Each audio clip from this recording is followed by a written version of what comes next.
Hello everyone, welcome back to my channel. I'm Becca and I'm so glad that you're joining me today.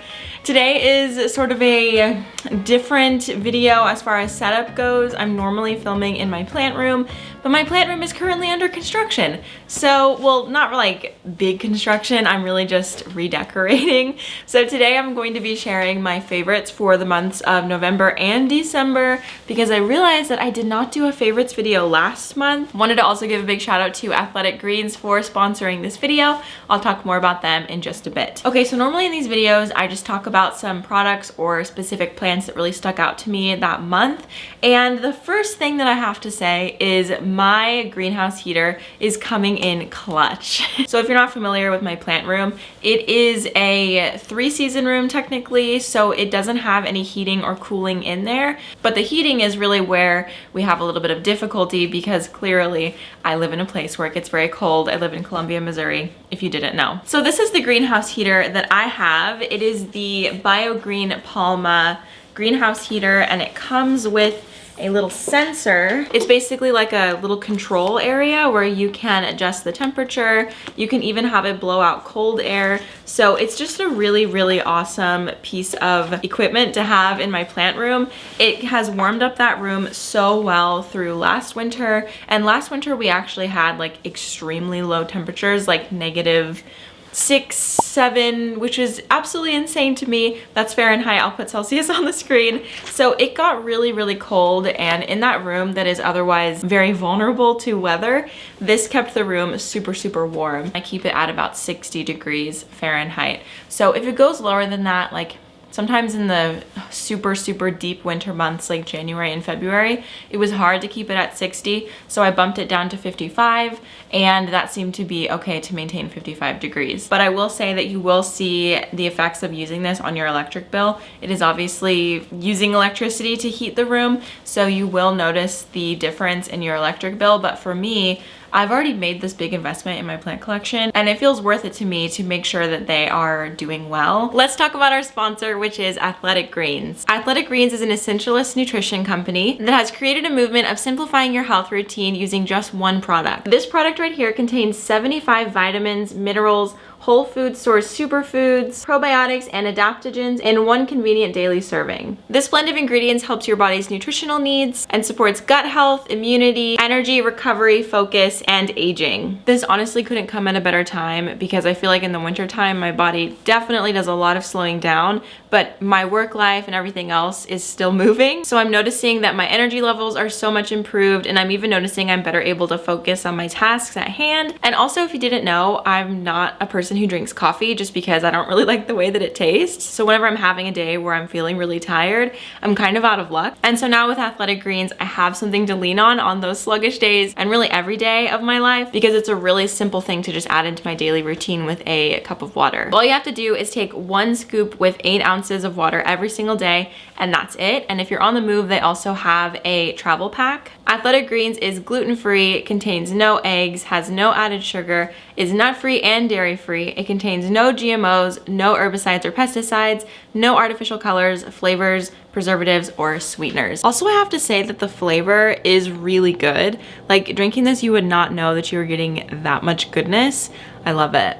I hope that you will check this one out because they honestly are an amazing company doing such good work, and I have loved Athletic Greens ever since I started using it. So if you are interested in checking out Athletic Greens, they are going to be giving my community a special offer, which is an immunity supporting free 1-year supply of vitamin D and 5 free travel packs with your first purchase. So if you'd like to take advantage of that, head to the URL on the screen. I will also have it linked in the description box below, and let's get back into the video. The next favorite that I have for this month is just the overall concept of plant shopping and plant window shopping, actual plant shopping, and just like walking around nurseries and enjoying the warmth of the greenhouses. So greenhouses obviously have to stay a certain temperature, and when you live somewhere cold, it can be a really nice escape to go to those places where it is so warm and it just feels so good to be in there. Like, you can take your sweater off. It just feels amazing. So if you are feeling any of the winter blues like I have, I would highly suggest that you take a trip to your local greenhouse and maybe even go on a little road trip to see a bunch of other little shops and greenhouses.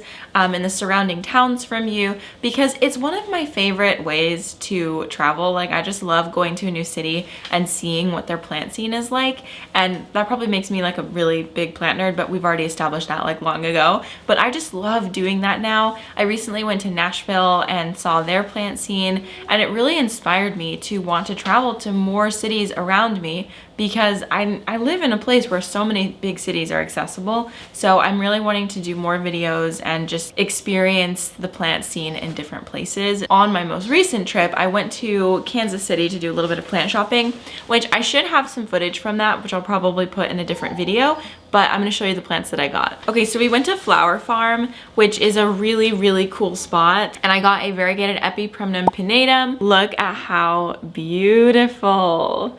Oh my gosh. If you've never been to Flower Farm, it's basically like the biggest tease ever, because they have so many plants that are not for sale that they actually propagate from and yeah, use to grow their entire inventory. So I saw a bunch of really big like variegated Epipremnum pinnatum on poles or planks of wood, and it really just was the final straw for me to finally do that. I have a plan for my plant room to make it so that it's really easy to display those types of plants, and I'm super excited to show you what that's going to be like, but that's a little bit far in the future. But for now, I'm just really excited to have this plant. I already have one actually. It's just like a small one, but I'm gonna combine them together and see how it all goes. I love buying plants that I already have because I can combine them together. And as I talked about in a previous video, it's kind of like giving your plant extensions.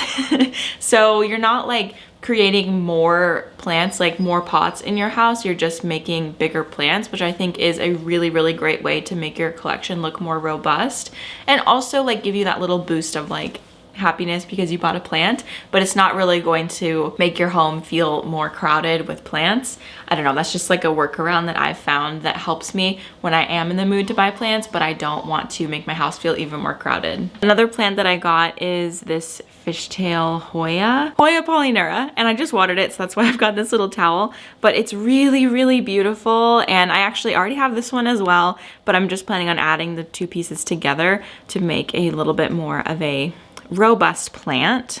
And then also in Kansas City, we went to Larry's. So I got this Alocasia lauterbachii. Yeah, I think that's how you say it. And I did not even know that this alocasia existed, but I kept seeing it at my local nursery, and I was like, oh my gosh, that's so pretty. So it was the final straw for me when I saw it again in Kansas City at Larry's, and I decided I was just gonna go for it. And there is a new leaf coming out. I always like to get a plant where there is a new leaf emerging. The backs of the leaves are a really pretty like dark color. It really reminds me coloring wise of a Philodendron Adibapoense, and that is honestly one of my favorite plants. So I just love the like pale green and like dark back leaf. It's so pretty. And I got one more alocasia, which is risky, but I did it. Okay, I got an Alocasia Silver Dragon. So this one was pretty thirsty, so don't mind that. But look at how beautiful these leaves are. I just love this Alocasia so much. I haven't seen it in person yet, so as soon as I saw it, I was like, yeah, I have to take that home. It's so beautiful. So I'm really stoked about that. Anyway, there's nothing like going plant shopping and seeing new beautiful plants to get you like back on your plant craze, because I've been feeling like the last couple of weeks that I just, not a couple of weeks, it's been months that I've just not been super excited about my plants. But I think like switching out plants and like getting rid of some and maybe getting some new ones to replace them is a great way for me to get back into it. And also just, I mean, I've talked about this before on my channel, like what to do when you're like burnt out on plants, or like what to do when you're just not excited about your plants. But I mean, I spent a lot of time the last couple of months just tending to my plants as best I could and sort of doing the bare minimum sometimes, but other times I would realize, oh, like maybe I could just wash some leaves, or maybe I could do a little bit of rearranging. And that is what has led me to wanting to do this big green room makeover. So yeah, it's kind of a good thing to go through phases in your plant life where you're not super interested, because you can sort of focus on your other hobbies for a while, and then you can also come back to plants and just feel like so much stronger and like more confident about them. And I think that's been a really cool little journey to watch for myself in the last couple of months. Okay, the next thing I want to talk about is using big bags as a miniature greenhouse. So we all know that I have the IKEA greenhouse, and this actually sits inside of my IKEA greenhouse, mostly for the light so that the plants can have like extra light. But the reason that I love doing this is because it's like a ICU for plants. Like basically the plants will go in here and they are getting the absolute highest humidity possible. They are thriving. You know, I put a pot in here that I didn't even know that a plant was still living in the spot, and all of a sudden I see a new leaf. It's like an alocasia, a variegated alocasia, and I didn't even know that the plant was still alive because I thought it had completely died back. But then I put it in this bag and it came up, and it's just like so crazy to me to think that just like the absolute highest humidity, the most desirable environment will just bring plants back, because I think a lot of the times plants that we think are dead are not actually dead. So I don't know, it's just like a great reminder to me that like I don't have to just toss plants at the first sight of them dying. I can try something like this to see if I can bring them back. It just sort of goes back to not being caught in like a consumer loop where I'm buying plants, immediately killing them, and rebuying them over and over again. I think that's another thing that's a little bit toxic about owning houseplants. I think a lot of people fall into that, including myself at certain points of my journey. But doing things like bringing a plant back from when I thought it was dead has honestly given me so much perspective on owning houseplants, and just knowing that plants are gonna do what they want, whether I want them to or not. And it's kind of cool to see, just like in an environment like this, to see them thrive. So this is a 2-gallon Ziploc bag, and I've had this 2-gallon Ziploc bag for a very, very long time, probably like a year, and I just keep reusing it for different things.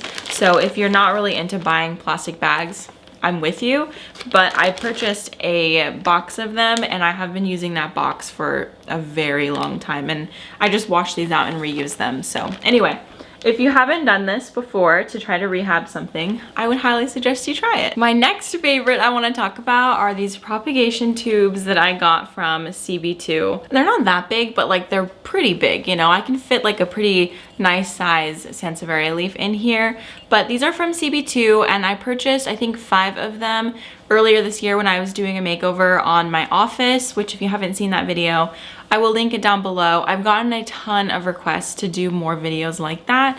So let me know if you want to see Paige again and what you'd like us to talk about, because I think the whole concept of like designing our home with plants is, I don't know, like so not new, but it's just like an interesting one, because I feel like so often we can get caught up in just like the buying of the plants and not really think about where we're going to put them. So that video with Paige just sort of addresses that issue, and I'd love to make more, but anyway.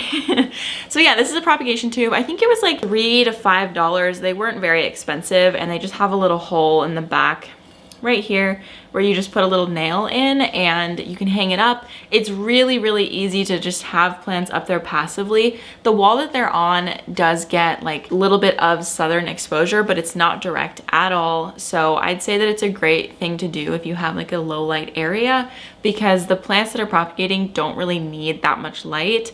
And yeah, it's just kind of fun to have like a living wall of sorts. Like if you don't want to commit to a full living wall, you can do a living like propagation wall, and I think it's really cute and beautiful. All right, and the last thing that I want to talk about today is my water delivery service. So I get water delivery from Culligan. I feel like that is one of the most widespread companies in the US at least, but I get 5-gallon jugs. Is that what this would be? Yeah, I get 5-gallon jugs delivered to me twice a month, so I think every other week or so. So basically I have 2 of them, and I use this to fill up my humidifier, because whenever I fill up my humidifier with regular sink water, I end up getting white powder all over everything in my room, which is really, really gross and annoying. And also it clogs up the humidifier and just kind of like junks it up, and we don't want that to happen. So I started using distilled water, and when I first started doing this, I would actually take it to the grocery store with me to fill up there, which if you want to do that, that's totally fine. But I just found it to be so annoying to have to constantly like carry around this 5-gallon jug, and it was 2 of them, so it's very heavy. and it was just one more thing that I had to do. Whereas now with the water delivery, it's slightly more expensive, but honestly, I think it's only like $1 more. Like, I'm being serious. I think I was paying like $5 to fill this up, and that was with me lugging it and everything. And then now I pay $6 per jug, I think, and that includes the delivery. So it's a little bit more when you are getting started because you have to buy the jug, but I think I only pay $12 a month, which is insane. So, or $12 every time I get filled up. Because I have 2 of them. I think it's a really great deal if you can get in with something like that, because they'll just come and pick up the jug, drop off the jug, just switch it out for you, and it's distilled water that will be really, really good for your humidifier and for your air. You're not gonna have like white powder everywhere, and yeah, so I would highly suggest that if you use a humidifier.